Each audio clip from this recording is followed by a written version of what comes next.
Welcome everybody to Insights in Action with Orange 142, where we interview business owners and agency owners and gather any insights that we can. And today I've got Carlos from CIS Agency. Carlos, how's it going today? Going great, Ship. Thanks for the invite. Appreciate it. Yeah, absolutely. And Carlos, just to kick things off, I'd love to understand and learn a little bit more about you and your background and also CIS Agency. Sure. Um, it's hard to dig back because I've been one to move quite a bit. So to not go too terribly back, I did do a lot of growing up in Honduras.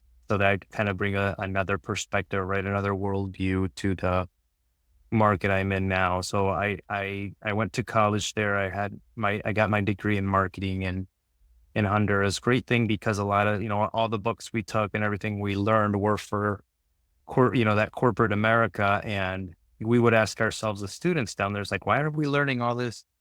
All the cases, everything we learned were US based companies. And little did I know that I'd end up working here. But, you know, grew up down there again, have a different view in life, then got married to someone that is from Michigan. So we decided to move to Michigan at one point as our family grew. And once we were here, we decided to um, put some of that, experience and things we had learned along the way in Honduras here, specifically branding and marketing. And I always thought, again, you don't know what you don't know. We were in Honduras. You'd think that everybody has branding and marketing nailed down in the US, being capital, um, the world of capitalism and business. And little did I know I'd walk into a company. I would, you know what, this company could probably use a little bit of my help, and this company could.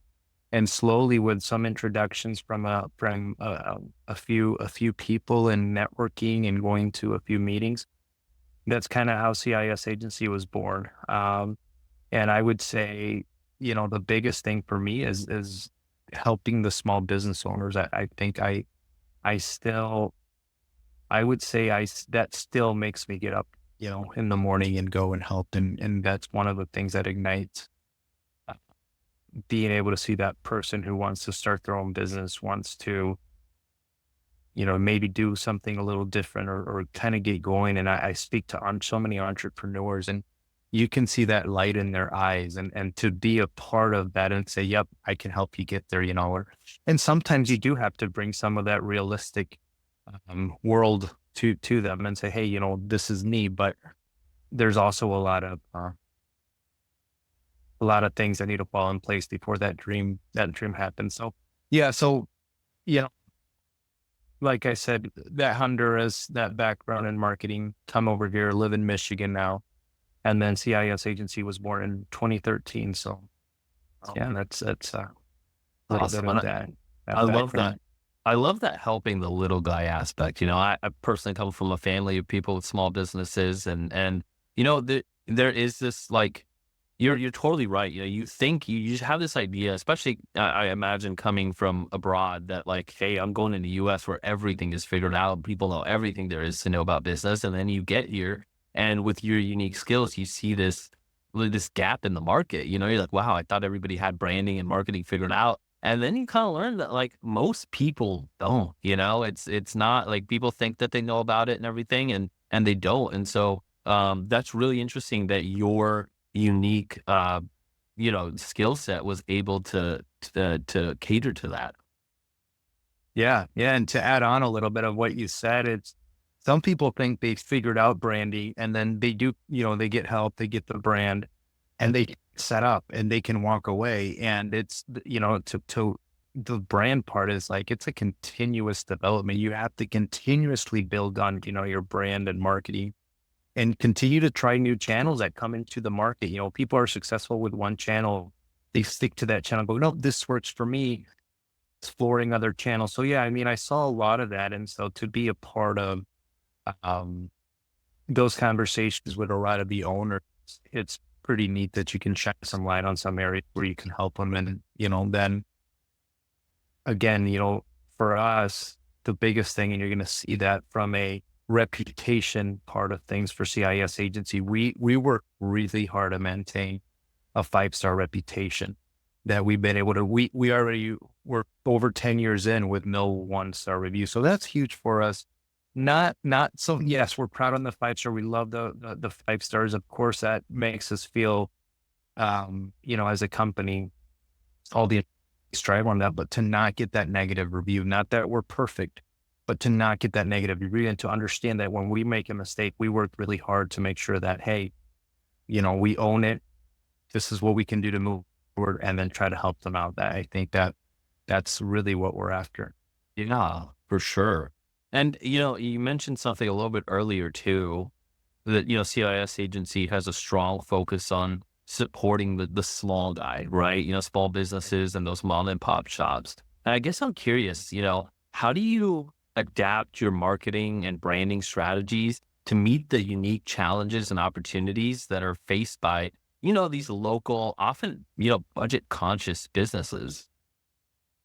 That's a great question. That's a really good question. I don't know that anybody's asked me that before because it plays into an important role that we do that we took in. That was one of the biggest challenges we had is what's realistically the marketing budget that a lot of these people have, and then we looked at it, and it's like, that's really hard to do something with those tight budgets, right? So what we did is we came up with a lot of, um, I don't want to use the word template because people think that it's shortcuts and it's not. What's templated is the solution, meaning we try to start as much as we can with what's already automated, and then we put in that customization. So yeah, there is going to be some of that templated process in the way, but in reality, it's not from a template, right? Not. Oh, what we did is we packaged them and we say, hey, here's package A, package B, package C. This one could fit your budget. And then based on that, we try to customize it as much as we can. Of course, there's times, we have to tell people like, hey, what you're looking for is highly customizable. And we can either help you alongside where you do most of the customization, and then we just need a little bit through us, or we're going to have to do the customization and it's going to cost a little more. But most of the time, I'd say 90% of the times, the solution that we've come up with fits into what they can afford. And so that's kind of what we've done to, to be able to help them. And then when we do look for solutions that are kind of outreach, we try to find what the next best thing is, like, hey, maybe we can't do this now, but if things work at the smaller scale, that's going to help you grow. And as you grow, your budget should increase. You should be putting about 5 to 8% back into that marketing. And so that's kind of what we've done. And we've seen companies grow, and that's so rewarding. It's so cool to watch a guy come in your first conversations. They're like, how does a web and and then a year later, they're coming in here with 12 employees now, and they come with a whole different set of headaches, but you see that growth. So that's really rewarding as well. But yeah, to focus on your question is putting together packages that was a challenge for us, but to where we can meet that budget for them. And like I said, most of the times it works out. Yeah, that's cool. And, I know coming from, like I said, small business, my family has a restaurant, and in restaurants, margins are razor thin. I think the big thing with Yes, small businesses is that to understand that marketing is not a cost, it's an investment. You are going to put money in, and you're going to, hopefully, if you're working with the right agency, you're going to get money back out. And so a lot of people think like, oh crap, I've got to spend money on marketing. It's just going to cost me, however much a month. And it's not that. It's, hey, I'm going to put this much in and I expect to get a lot out. And I think correct. somebody a long time ago, I read this in a marketing book or something. And so he said, marketing is one of the best ROIs, like as an investment vehicle. Marketing is one of the Oh best yeah, ROIs. You put $1 in and get 3, 4, 5, 8, $10 back out. Like what stocks, nothing can really replicate that. And so that's a huge thing. Even for budget conscious businesses, that like, hey, you're going to put money in, and we're going to make sure we get you more than you put in, right? correct. And to expand on that example, just to put in perspective, you can sit here and say things but just to put it in perspective, one of the partners we have that had partnerships that has worked really well with CIS Agency is, for example, Wix websites. We do it with Wix. And so what Wix has done is it provides us where designers and developers can work together at a much more efficient cost. So we can get something built off the ground between 25 and 40 hours, and you have a decent, solid website because we had something to start with, and it's all put together. And then we maybe put in again that 20 hours between project management, content, right? Whatever it is, you're at 50 hours. Well, if you do it in other platforms that it's from scratch, I mean, you're looking upwards of 150, 200 hours. And from there, not only is that going to raise your costs, it's going to raise the back and forth, it's going to raise the feedback, it's going to raise contiguous expense. And so we're able to grab that and say, well, now I don't need 200, 250 hours. I only need 50 hours. And that's a huge cost for them. And most people say, well, can you do it in, what are the differences of doing this platform? There really isn't. In some cases, there are some advantages. I'm not going to say we always go with Wix, and we understand that there might be a better platform first for very specific things. But I always say, why don't you start with a basic platform that you can do it? And then Wix now allows coding. Let's code. You can grow with Wix to hit, I mean, big numbers. And then after that, sure, if you want to you want to have your own engineering team in the back end doing everything customized, that, good for you. You're at that point. But it can really, you can go with Wix from the very beginning all the way to making millions, and you have a good platform under your business. So those are the kind of things. So we look for solutions that like that we can bring that value to the client and say, hey, we'll build it on Wix. You don't want it on Wix, you're more, because Wix came out and had a different reputation than it does today. But if you want something different, we can build it. But then when they see the cost difference, they go, you know what, Wix doesn't sound so bad. So we've been very fortunate to be able to partner with them, and they're doing great things. They really are. We can pretty much build whatever we want on them, especially with their new Wix Studio thing. So I don't work for Wix. I don't get paid to say all that, but it's the truth. It's been a huge part of our success here at CIS. Right. And having somebody like you in a small business's corner that actively looks for solutions that are cost effective and also effective, right, is such a Right. huge plus. And so, with that being said, like, being in somebody's corner, with this focus on mom and pop shops, your agency places emphasis on clients who are pretty hands-on with their business. And so how do you build trust with these clients, especially those who might be new to, like, all that digital marketing, or might be hesitant to invest?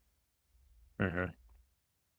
Well, I think for the first thing, we've tried to put together a client journey for us. We automated something. We actually worked with Zoho because they were pretty impressed on something that one of our project managers did. And it's basically a blueprint. And what that blueprint does is it kind of walks the client through from when they were a lead all the way to when they're an account. But once it's the account, it's kind of that wholesale, right? Like, how do we stay in touch with them? How do we touch them every few months? How do we, um, in the middle of, let's say, because depending on the industry, everybody has certain busy months or busy now. So when they're not busy, how do we knock on their door and say, hi, what can we do while you're in your off season? So there's definitely, I think, communication would be one of the highest things, is constantly communicating. We also have a newsletter that goes out and kind of keeps them in the know how. So we also keep our social media. You're going to see our social media is very active. We have all of our platforms for reviews, BBB, all those certifications. We have quite a bit of certifications here. So keeping up to date and then communicating with them constantly. And then we also have a customer care portal, which gives them pretty much between 24 and 48 hours, they're getting a reply and a solution. And so those are the little things, as a company, you try to make sure that communication is there, that they're able, if they need something, they're able to contact us, that we continuously improve through certifications and keep them up to date. And we try to have also local partners to where if they need something, credit card processing, something in general, we try to have a list of small businesses and refer them to those, because obviously there's something we might not be, or even video. We don't do a lot of video. We try to have partners where, hey, this person's a seller, just to be a wealth of information and resource. I mean, that's what a lot of these small businesses are looking for. They want to call you up, or they want to reach out and hey, this is the issue I have. Can you help me? And then if you can't, you can't, but you're honest about that too. And you say, hey, you know what? I don't have anything. Let me research, or let me see if I can get someone else reach out to you. But for the most part, we try to have something for them. Awesome.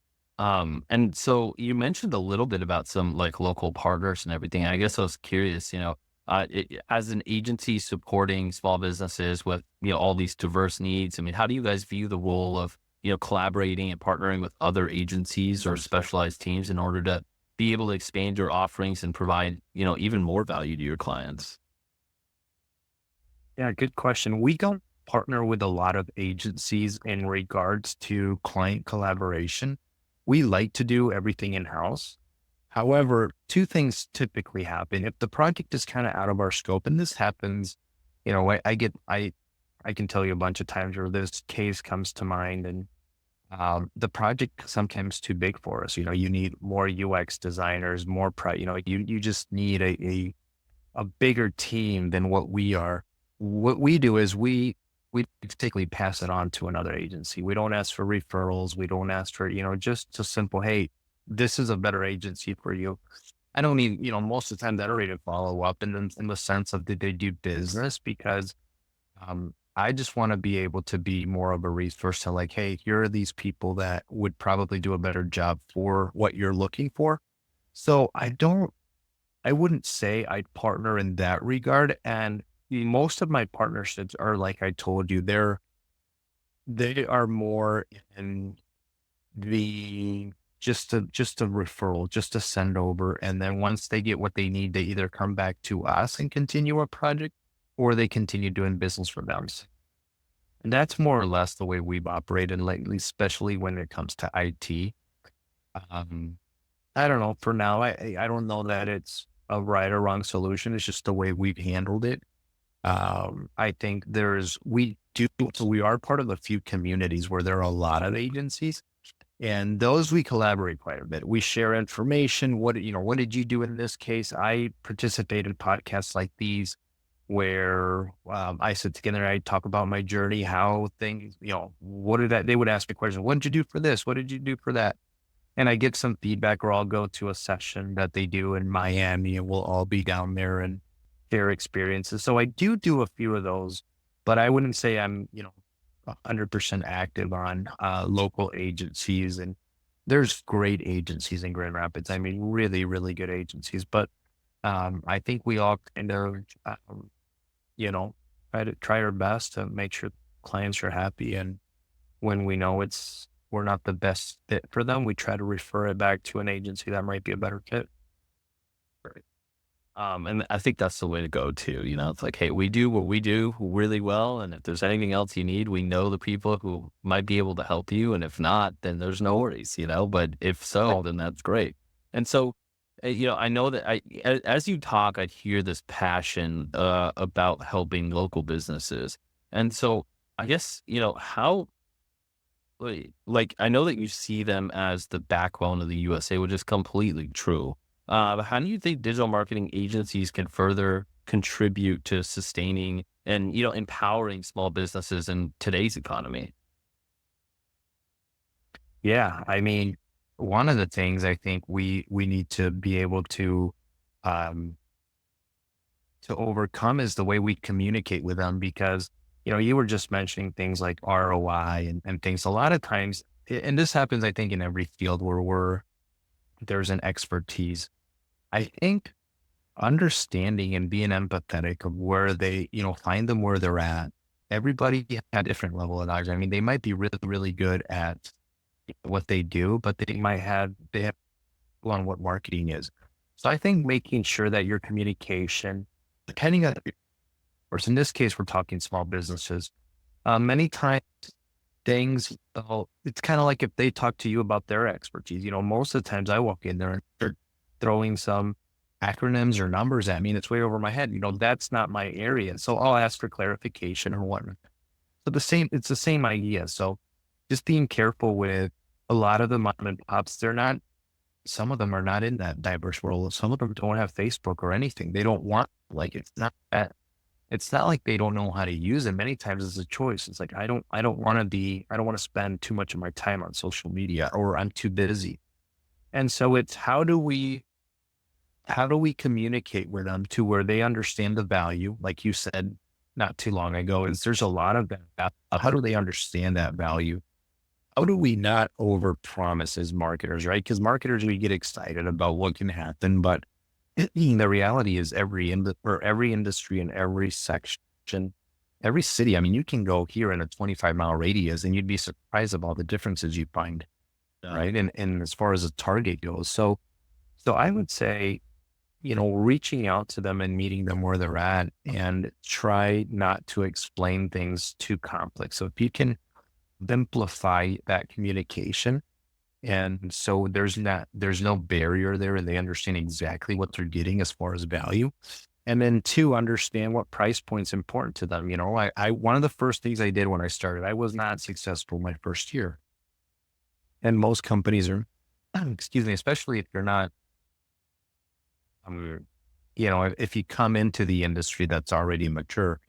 um, One of the things was ask them around, like, what are some pain points that you have now? What's going on? One of the things we found out, and I'll just share this one with you, is the person who was taking care of them now would take too long to get back up. So it would be like a week or 2 weeks. Sometimes they wouldn't get back to them. So we understood how important it was for them to have an active communication, that when they asked for something or needed something, you replied within a timely manner. So we came up with that quick reply. So they understand that when they reach out to us, they're going to get a quick reply. So I think as marketers, you have to do your research yourself and understand the market you're going to be targeting and go, okay, what's important to them? What are some pain points they're having now? Is it cost? Is it time? Is it not understanding the product? Is it not understanding the online world? Do we have to educate them? So I think that's homework for every marketer that's out there, and depending on the area they want to target. And wow. Right. Interesting. You're right. Communication is key, and also making promises that you can deliver on, and making sure that your clients are, getting what they paid for is huge. So Carlos, this has been fantastic. Where can people learn about you more? Where can people learn more about your agency? Yeah. So for me, I have a LinkedIn profile. I think that's where most of us are there for, as far as for from a professional standpoint. I'm also on Alignable for business. And for CIS Agency, we have a lot of channels. I mean, most people, they start up at our website, just wearecis.com, wearecis.com. And, we feature some of our projects and some of the things that we do. So I think that's a good, from our website, all the channels, or most of the channels that we use, are right on that homepage. And yeah, they can look to me via LinkedIn. I'm happy to, times people do it. I stopped posting. I used to post a little more on, because I'd get inspired, but I've been so busy lately on LinkedIn. But I love posting, and just, or sorry, larger posts regarding small businesses and why it's important to to support them in every way we can. That's awesome. Wow. Very great. Well, thank you so much for being on, Carlos. This was awesome and enlightening, and definitely love the passion that you have for small business. Yeah, thanks Yeah, no, thanks for having me. It's great. for sure. Appreciate it. All right.